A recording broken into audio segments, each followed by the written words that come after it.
ఈ సంవత్సరం మన ఉభయ తెలుగు రాష్ట్రాలకు కానీ మన దేశానికి కానీ ముఖ్యంగా గ్రహణాలు లేవు. గ్రహణాలు రాగానే భయం వేస్తుంది. ఈ సంవత్సరం గ్రహణ బాధ మనకి లేదు. ఏ రకమైన గ్రహణాలు కూడా చంద్రగ్రహణం కానీ సూర్యగ్రహణం కానీ లేదు. ఇక మకర సంక్రాంతి ఏ రోజున వస్తోంది అని అంటే 14/1/27 గురువారం తెల్లవారుజామున, అంటే తెల్లవారితే శుక్రవారం అనంగా రేవతి నక్షత్రయుక్త వృశ్చిక లగ్నంలో సూర్యుడు మకర రాశిలోకి ప్రవేశిస్తాడు. అందువల్ల తెల్లవారితే 15వ తారీఖు, 15వ తారీఖున మకర సంక్రాంతి. అంటే 14 భోగి, 15 సంక్రాంతి, 16 కనుమ. 14/1/27 భోగి, 15/1/27 సంక్రాంతి, 16/1/27 కనుమ. ఇక మకర సంక్రాంతి నాడు ఆ పురుషుని యొక్క లక్షణాలు ఎలా ఉంటాయి? సంకుమయ్య అంటారు. ఎలా ఉంటాయి? దాన్ని బట్టి మన దేశ పరిస్థితులు కూడా ఎలా ఉంటాయి? వీటిని మనం తెలుసుకుందాం.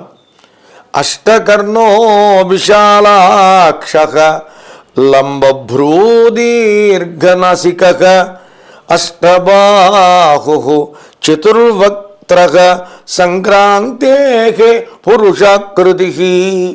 ఈ మకర సంక్రాంతి పురుష ఆకృతి ఎలా ఉంటుంది అంటే అష్టకర్ణః 8 చెవులు, విశాలాక్షః విశాలమైనటువంటి నేత్రాలు, బ్రహ్మాండమైనటువంటి కనుబొమలు, పెద్ద ముక్కు, 8 బాహువులు, 4 ముఖాలు, ఇలా ఉంటుంది. ఆ సంక్రాంతి పురుషుని పేరు మందుడు.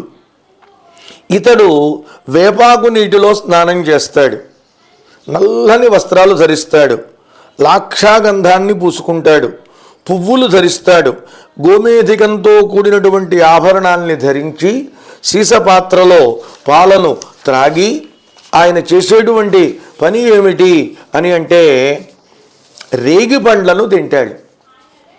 బంగారు గొడుగు పైన ఉండంగా ఏనుగు మీద నెక్కి కోదండం అనే ఆయుధాన్ని ధరించి ఆగ్నేయ దిక్కుగా ప్రయాణం చేస్తాడు.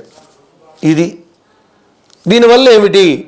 ఈయన ఇలా ప్రయాణం చేయటం వల్ల, ఈయన ఇలా ఉండటం వల్ల అంటే ప్రజలందరికీ కూడా అనారోగ్య సమస్యలు వచ్చే ప్రమాదం ఉంది. అంతేకాదు రాజులకు అంటే అధికారులకు భయాలు పెరిగే అవకాశం ఉంది. పదే పదే చెప్పడం వల్ల భయపడమని కాదు, అనారోగ్య సమస్యలు ఉంటాయి కాబట్టి ప్రజలు ఆరోగ్య విషయంలో జాగ్రత్త పడాలి. అధికారులలో భయం పెరిగే అవకాశం ఉంది కాబట్టి భయాన్ని కలిగించే స్థితులు ఏమైనా వస్తున్నాయా అని ముందే డేగ కంటితో మొత్తం చూసుకుంటూ ఉండాలి దేశాన్ని లేక రాష్ట్రాన్ని. భయపడమని కాదండి, భయపడాల్సిన పని లేదు. అంతేకాదు ముఖ్యంగా బ్రాహ్మణులకు కొంచెం అరిష్టాలు కలిగేటువంటి అవకాశం ఉంది. ఎవరికైనా అరిష్టం నుంచి పోవాలి అంటే బ్రాహ్మణులు ముఖ్యంగా చేయబడుతున్న పని. అందరికీ నమస్కారం చేసి చెబుతున్నానండి. చాలా చోట్ల చాలామంది బ్రాహ్మణులు కూడా పెద్దలు చెప్పినా పట్టించుకోకుండా సంధ్యావందనాలు మానేశారు. సంధ్యావందనం చేయండి, గాయత్రీ మంత్రాన్ని జపించండి. ఈ గాయత్రీ మంత్రాన్ని జపించడం వల్ల 24 సార్లు చేయండి, 108 సార్లు చేయండి.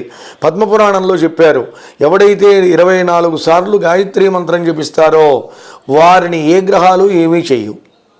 ఎవడైతే 108 పర్యాయాలు గాయత్రీ మంత్రం జపిస్తాడో వాడు అనంతమైన పుణ్యఫలాన్ని పొందుతాడు. ఎవడైతే సహస్ర గాయత్రిని చేస్తాడో వాడు ఎక్కడ నడిచి వెళితే అతడు నడిచి వెళ్ళినటువంటి ప్రదేశంలో ధూళిని తీసుకొచ్చి బొట్టుగా పెడితే సమస్తమైన గ్రహబాధలు పోతాయి, ఈతి బాధలు పోతాయి. గాయత్రి మహామంత్ర జపంలో అంతటి ఫలితం ఉంటుంది. కాబట్టి బ్రాహ్మణులకు అరిష్టాలు అని ప్రత్యేకించి చెప్పడం వల్ల ముఖ్యంగా బ్రాహ్మణులు 2 పనులు చేయాలి. ఒకటి, తమకు అరిష్టాలు రాకుండా గాయత్రీ మంత్రం జపించాలి, ప్రజలందరూ కూడా సుఖంగా ఉండాలి అని చక్కగా గాయత్రీ మంత్రాన్ని జపించాలి.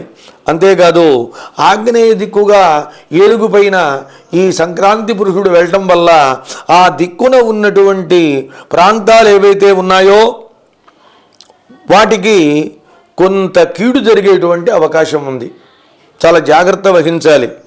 ఏది ఏమైనా పర్యవసానం అంతా కూడా సుభిక్షంగా ఉంటుంది. ప్రజలంతా క్షేమంగా ఉంటారు, ఆరోగ్యంగా ఉంటారు. ఇంతవరకు కూడా ఈ సంవత్సరానికి సంబంధించినటువంటి ఫలమేమిటి, అంశాలు ఎలా ఉన్నాయి, మూఢములు ఎలా ఉన్నాయి, కర్తరి ఎలా ఉంది, ఇవన్నీ మనం తెలుసుకున్నాం. ఇప్పుడు పాపం ఎవరికి వాళ్ళకి ఉత్సాహంగా ఉంటుంది. ప్రతి వ్యక్తి ఎంతమందిని చూసినా ఎక్కడ చూసినా ఒకటేనండి నేను చెప్పేది, 27 నక్షత్రాల్లోనే పుట్టాలి, 7 వారాల్లోనే పుట్టాలి, ఇంతకంటే ఇంకో అవకాశం లేదు. అందుకనే 27 నక్షత్రాలు, నక్షత్రానికి 4 పాదాలు, 27 × 4 108. అందుకోసమే 108 నామాలతో మనం భగవంతుడిని పూజిస్తాం. అలా కనుక పూజించినట్లయితే ఏ నక్షత్రంలో పుట్టిన వాళ్ళైనా, ఏ పాదంలో పుట్టిన వాళ్ళైనా ఆ భగవంతుని యొక్క అనుగ్రహ విశేషం వల్ల సమస్తమైనటువంటి బాధల్ని పోగొట్టుకునే అవకాశం ఉంది. మళ్ళీ మనవి చేస్తున్నానండి, ప్రేక్షకులందరూ, శ్రోతలందరూ ఈ మాట జాగ్రత్తగా గుర్తుపెట్టుకోండి. కొన్ని ఇబ్బందులు వచ్చే అవకాశం ఉన్నమాట నిజం. అయినప్పటికీ భయపడకండి. వీటికన్నా అతీతమైనటువంటి వాడు పరమాత్మ.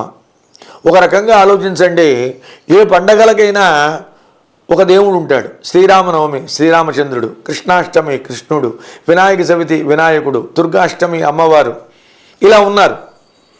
కానీ ఉగాదికి వచ్చేటప్పటికి ఏ దేవుడు చెప్పల.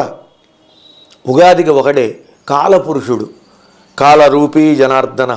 ఈ కాలమే పరమాత్మ యొక్క స్వరూపం. కాలం సృష్టిస్తుంది, కాలం పెంచుతుంది, కాలమే తుంచుతుంది. కాబట్టే కాలాన్ని బ్రహ్మ విష్ణు శివ స్వరూపంగా చెబుతారు పెద్దలు. అందువల్ల ఈ కాలమే ఇవాల్టి పండక్కి ఎవరు దైవము.